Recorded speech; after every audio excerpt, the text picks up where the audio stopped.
The video you're about to watch was recorded raw. It's pretty much unscripted, and it's a little bit of a rant of a topic that should make you angry, especially if you're a successful dude. Now, I've been editing it right now, and I realized that because it's a rant, because it's somewhat unscripted, I feel like it misses a little bit of that speed in the video. It's literally 10 minutes. I think it's super valuable, so I'm going to post it anyways.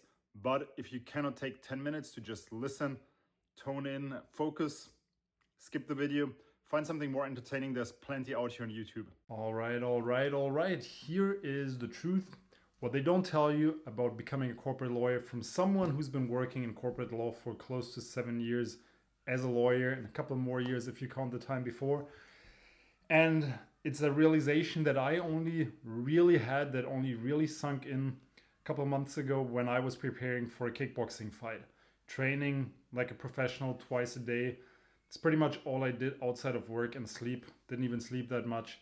So the big realization was that almost everyone, the older they get, working in that corporate world, but also a lot of people that focus all of their time and energy on their business turn out to be losers the older they get.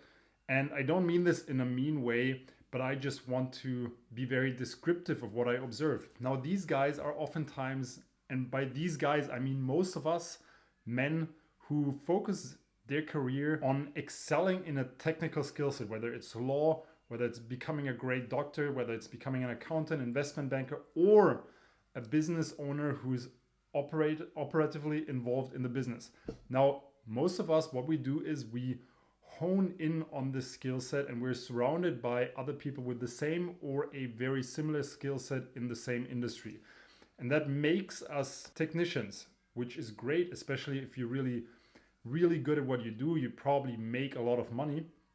Now, the problem is that you spend so much time on working that there is very little time for the other things that matter. Whether it's health and fitness, whether it's working on your personality, whether it's working on your communication skills, building your social life, building great relationships with your girlfriend, wife, kids, friends, whatever it might be. And what that leads to is a man who is very good at business, very good in his career, probably even excellent, but that's simply not the full package, because the full package is someone who excels in all areas of life. And it's my goal for me personally to excel in all areas.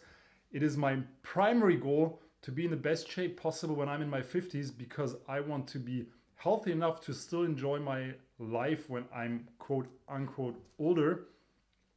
And I know it sounds ridiculous, because as someone who used to work 60, probably more like 80, and actually some weeks more like 100 hours as a tier 1 law firm corporate lawyer, I know how stupid it sounds. There is no time left at the end of the day. There is usually no time left at the end of the week once you've recovered your sleep, once you've maybe gone to the gym once, seen your friends once.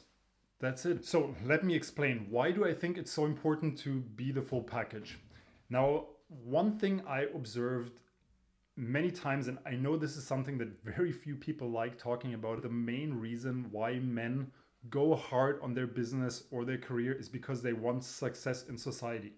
And they think that being successful in business or being successful in their career is the defining factor. And don't get me wrong, it's important to be successful on a financial or career perspective, but it's simply not enough. Because what happens is, when you're young, you come out of uni or law school or whatever it is, med school, you still have all of your social circle, you maybe date some cute girl, and then you start working and you really dive deep on this technical skill. And over time, because your time resource is almost fully allocated to working in that skill set, you end up becoming somewhat boring. Now, boring sounds like an evil thing to say, a mean thing to say. But what happens is that because you're so immersed in this one thing, you lose sight on everything else, and you become somewhat unrelatable to most people. You're not as much fun to be around. You're not enjoying life as much as you used to. You might wake up some days and even almost dread going to work, even if you like your job. You might have this love-hate relationship where you tell yourself, I fucking hate doing this. But at the same time, you still kind of like it because you're good at it and you're being paid or compensated very well for it. So you keep doing it, but the longer you do it, the more you become this guy who is just really good at this one pillar of life at the neglect of everything else. And what ends up happening, and we see this especially with older men whose wives run off, and there's this whole community in the internet of men who are bitter because they think they did everything right. But the reality is they didn't. They neglected almost every aspect of life except for that one important but one pillar of career and finances. And then they're surprised that nobody is in their life, that their wives leave them, that their children are kind of disappointed at the little contact they had with them, at the little they saw them. They're surprised that they look so much older than other people in their environment. They're surprised that their health is not great. And then some of them end up having this sort of quarter or half-life crisis where they start running a triathlon. Fine, it's great, get in shape. But then there is even less time for all of the other things. And it's very difficult to bring it all under one hat and juggle all of these aspects of life. That's why I think it is important to handle this before it's too late, before you reach that point where your wife talks behind your back or your girlfriend talks behind your back to her girlfriends and they're kind of laughing at you and they're not really respecting you, because that's what men think. We think, oh, if we excel at career, then we earn the respect of the people around us.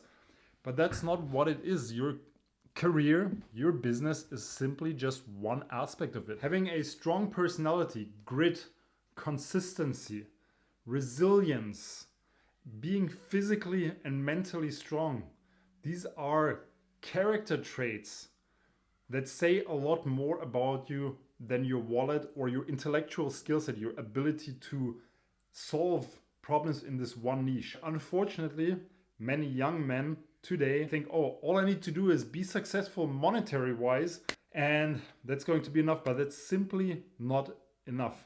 Now, let me just quickly tell you why I think that working on your physique might be the most important thing you can do.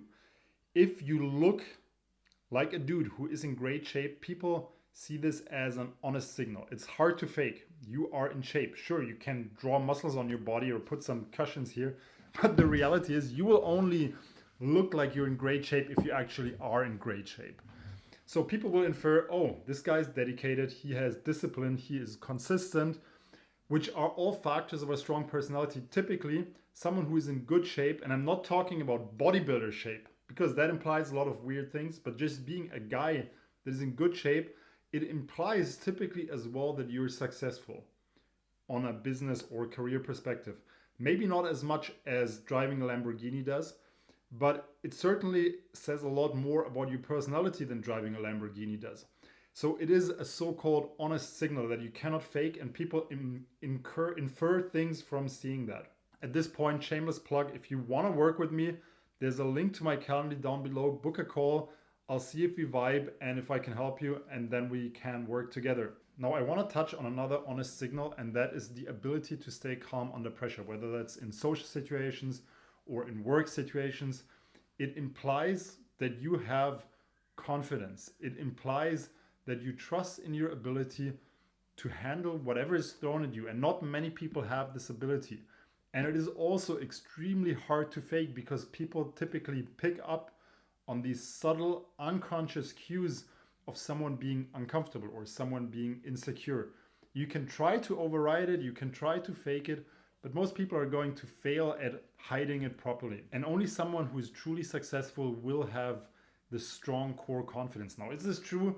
Probably not, because some people are just raised in a way that they are extremely confident, but people infer this from your behavior. That's why it is so powerful. Now, I think it should make you angry if you already mastered this career pillar, if you're good at your job, if you have a successful career, if you have a business that is making a lot of money and you are not excelling at the other pillars, if you're not a great communicator, if you're not an amazing 10 out of 10 shape for your age, if you don't have an amazing social life, great relationships, it should make you angry, because mastering your career or business is actually the hardest one of these things. It takes a lot of time. Having a great career is a very long path. You need to go through uni or through med school or through law school. You need to work your way up the corporate ladder. It can take 5, 7, 10, 15 years sometimes.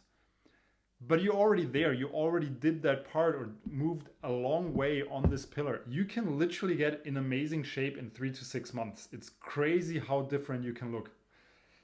And the same applies to your social life. If you struggle with your dating life, it can literally change in 3, 6, maybe 9 months of just working on that, becoming a better communicator, being more sociable. It's everything. Every one of these aspects is a skill that you can learn relatively quick compared to that other pillar of career and business success. Now, the longer you wait, the older you get, the more difficult it gets and the longer it will take you. And you will also, of course, never get in the same shape you would be in if you had started at an earlier age. Because of that, it should actually make you at least a little bit angry, right? It should make you angry. It should make you pissed that you're so good at the thing that's the hardest to learn, but you're missing out on being the full package. You're missing out on the other things because you're not investing that little bit of time it takes to excel at these. Become a true 10 out of 10 guy, a guy that mastered all of the pillars. That should be the end game. That should be the end goal. And I'll leave you on that note. I'll talk to you soon. Love you guys.